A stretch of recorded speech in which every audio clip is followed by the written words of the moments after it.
Alhamdulillah kita semua sehat ya. Sebelum Ibu mulai, Ibu absen terlebih dahulu ya kalian. Yang namanya disebut, boleh tunjuk tangan dan bilang hadir ya. Oke, Rina. Hadir Bu.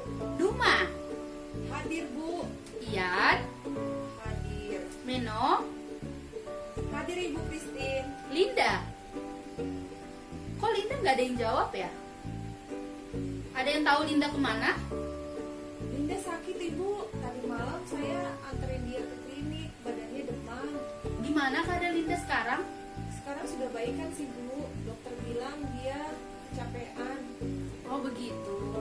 Semoga Linda cepat sembuh ya. Sampaikan salam Ibu buat Linda. Iya Ibu. Ibu akan menghimbau kalian semua nih, karena di Indonesia ini lagi terkena virus corona. Alangkah baiknya kita semua lebih menjaga kebersihan diri kita.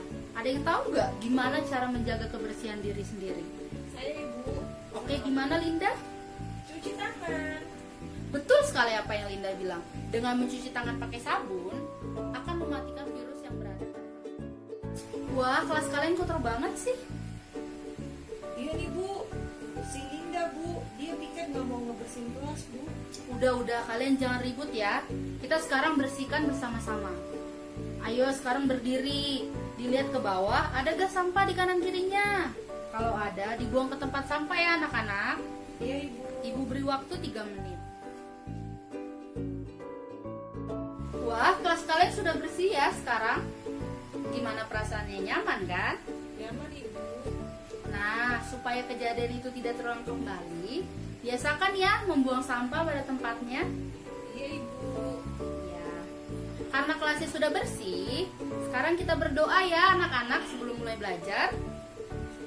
Riki bisa pimpin doanya tolong. Riki? Iya Bu. Iya boleh. Siap. Dipimpin doanya Riki sekarang.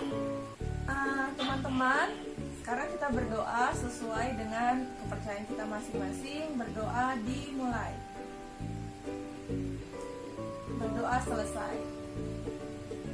Amin. Terima kasih ya Riki sudah dipimpin doanya.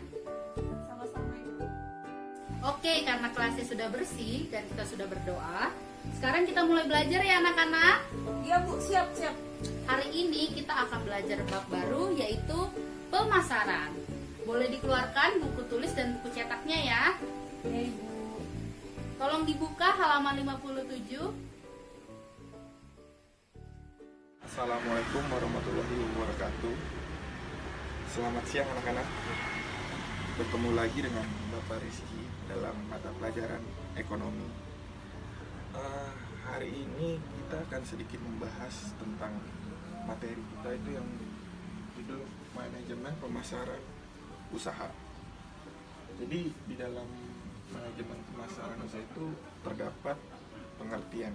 Nah, kali ini kita akan membahas yang pertama itu ada pengertian manajemen pemasaran. Ya.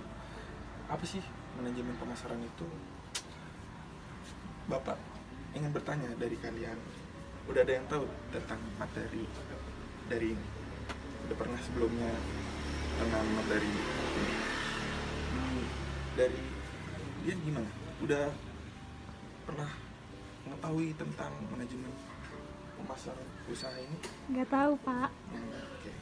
Jadi Bapak akan membahas sedikit tentang manajemen pemasaran usaha.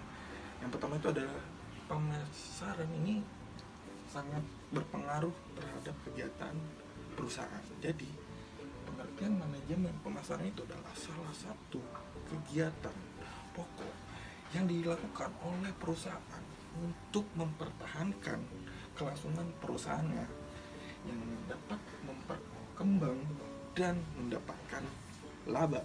Yang kedua, di dalam manajemen pemasaran usaha itu terdapat proses pemasaran, yang mana proses pemasaran itu terdapat 5 poin penting. Apa aja sih dalam proses pemasaran itu? Pertama itu ada memahami apa sih gitu kan. Yang itu memahami kebutuhan dan keinginan pelanggan. Di sini kita harus memahami dulu apa sih keinginan dan kebutuhan pelanggan kita itu supaya dia akan membeli barang-barang atau produk-produk di dalam perusahaan yang kita jual, atau itu jasa, atau itu barang, atau apapun yang kita jual. Kita harus mengetahui dulu kebutuhan dan keinginan dari pelanggan. Yang kedua ada poin desain. Desain strategi pemasaran yang berorientasi pelanggan. Jadi kita harus mengetahui strategi pemasaran apa ini yang sangat berpengaruh terhadap pelanggan, agar kita dapat mendapatkan pelanggan-pelanggan. Misalnya saudari Putri bisa, saudari Putri itu bisa menjadi pelanggan di dalam suatu perusahaan. Yang keempat, membangun hubungan dengan pelanggan dan menciptakan kepuasan tersendiri bagi pelanggan.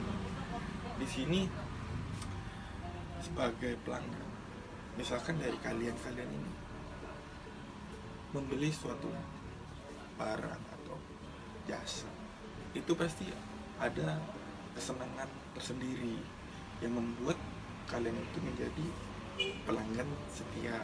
Ya hari misalkan kalian menjadi pembeli yang rajin membeli, rajin order misalkan. Jadi di sini perusahaan itu harus membangun strategi yang mana ini untuk menciptakan pelanggan datang, misalkan si A atau si B membeli itu mendapatkan kesenangan tersendiri, yang mana itu menjadikan nilai lebih bagi suatu perusahaan. Ya, kurang lebihnya seperti itu. Yang kelima, menangkap. Kita tuh harus menangkap nilai dari pelanggan untuk menciptakan profit dan ekuitas pelanggan. Ini bisa menjadi nilai-nilai yang penting, karena kita tuh sebagai perusahaan, sebagai produsen, kita harus menangkap nilai dari suatu pelanggan. Misalkan si A menjadi pelanggan tetap kita harus mengetahui bagaimana si A dapat menciptakan profit bagi perusahaan kita dengan kedatangan pelanggan lain. Itu dapat mempercepat pertumbuhan dari perusahaan kita. Ya. Jadi yang mana kita bisa menciptakan hal-hal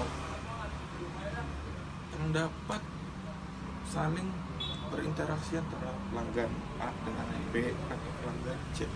Itu mereka akan saling berinteraksi, yang mana itu akan mempunyai nilai dari pelanggan kita tersebut. Kurang lebihnya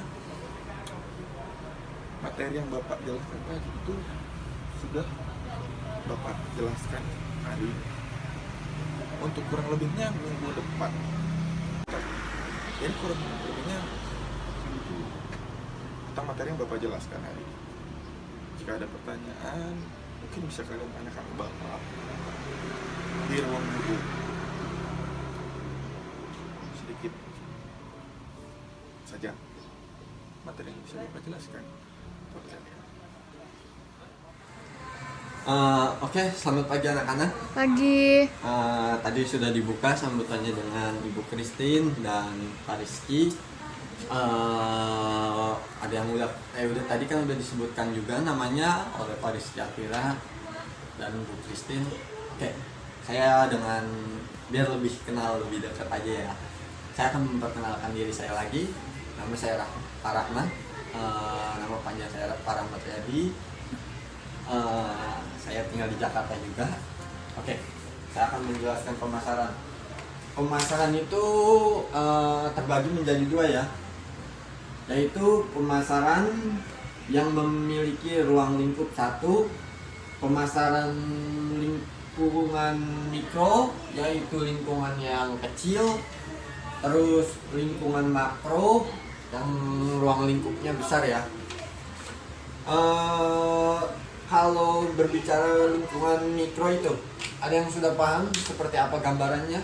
Belum. Oke. Makro? Belum juga, Pak. Oke, saya akan menjelaskan sedikit. Saya akan berikan gambarannya. Mikro itu kan ibaratnya kecil ya. Nah, usaha yang kecil itu biasanya pasti kalian tahu kan, pasti kalian sering lah, nggak mungkin nggak tahu. Ya kayak warung-warung, tempat kalian jajan, terus kayak kelontong-kelontong yang di pinggir jalan, itu ruang lingkupnya kecil. Terus ibaratnya pemasarannya pun kecil ya, mencakupnya kecil. Sedangkan lingkungan makro yang besar, ada yang sudah paham? Kayak supermarket bukan sih, Pak? Ya, betul. Kayak supermarket, oke? Itu salah satunya ya. Lebih spesifiknya saya jelaskan. Dalam lingkungan makro besar itu bukan hanya di swalayan ya, karena itu swalayan untuk memenuhi kebutuhan perorangan juga sih. Cuma lebih ada beberapa yang mungkin kalian belum tahu, kayak contohnya permintaan dari perusahaan, permintaan dari pemerintahan, seperti itu. Dalam lingkungan mikro dan makro itu biasanya lebih banyak ke mikro ya, kalau menurut saya, kalau pendapat saya, karena mikro itu walaupun kecil tapi banyak gitu. Sedangkan makro itu kan besar tapi kan ibaratnya nggak tentu ya, karena kan Terbatas ya, Pak? perusahaan besar. Iya, terbatas karena kan perusahaan besar ya kan, perusahaan besar udah gitu pemerintahan, dan prosesnya pun agak lebih lambat. Oke, jangan ada yang tegang ya. Ya, Pak. Oke, tapi tetap fokus kan. Fokus dong, Pak. Oke, itu istilah dalam pemasaran itu biasanya dibuat oleh para marketing ya.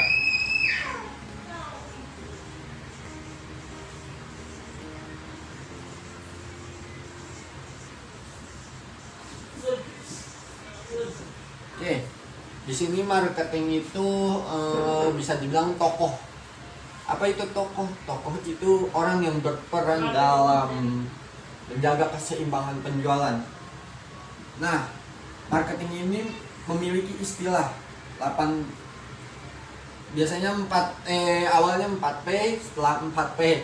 Sekarang karena kemajuan zaman menjadi banyak ya, bisa disebut 8P dan selanjutnya. Di sini saya akan menjelaskan beberapa bagiannya ya dari istilah 4P itu. Saya lebihin tapi nggak terlalu ribet. Oke, yang pertama.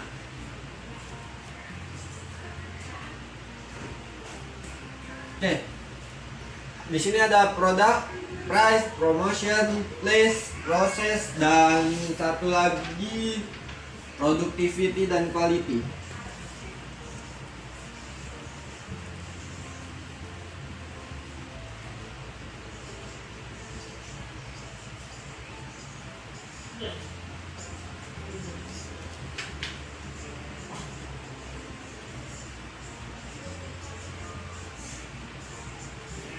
Oke, masing-masing dari ini memiliki karakter yang berbeda dan memiliki fungsi masing-masing yang berbeda. Ada yang sudah mengerti? Ada yang pernah dengar istilah-istilah kayak gini? Pernahnya promosi, Pak. Oke, promosi. Apa itu promosi? Setahu saya promosi itu bagaimana kita cara menjual produk itu, Pak. Oke, betul. Saya akan menjelaskan dari awal ya. Di sini ada produk. Produk itu kayak ibaratnya kamu mau menghasilkan apa? Apa yang akan kamu jual? Terus ada price. Berapa harga yang akan kamu jual? Price sangat berpengaruh ya terhadap produk. Produk ibaratnya kan pernah dengar istilah barang bagus harga mahal tapi kepuasan terjaga gitu. Pernah dengar istilah-istilah gitu kan? Kenapa? Oke. Di sini price sangat berpengaruh terhadap produk yang kalian akan pasarkan itu sendiri. Promotion. Ada istilah promotion. Promotion itu benar yang tadi kamu jawab. bagaimana cara memasarkannya, apa yang menjadi itu buat dipromosiinnya, terus apa targetnya gitu. Oke, please. Di sini ada please. Kita akan melihat dari please juga. Berapa banyak permintaan? Terus permintaannya seperti apa? Bagaimana sifat-sifat permintaannya dari pasarnya itu sendiri? Seperti itu. Proses. Dari semua ini memiliki proses masing-masing. Itu akan menentukan hasil selanjutnya ya. Menentukan hasil dari pemasaran produk yang kamu akan pasarkan itu bagaimana nantinya, apakah akan berkembang ataukah tidak. Oke, productivity dan quality. Nah, ini menurut saya evaluasi terakhir ya. Bagaimana produk yang kita sudah hasilkan dan bagaimana kualitasnya. Oke, sampai sini sudah paham? Paham. Oke, mohon dievaluasi ulang. Saya minta untuk di rumah dipelajari lagi, terus jangan banyak main.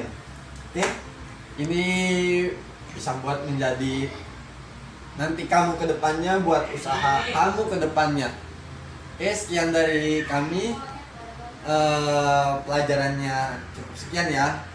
Saya tutup dulu. Terima kasih anak-anak semua. Assalamualaikum warahmatullahi wabarakatuh.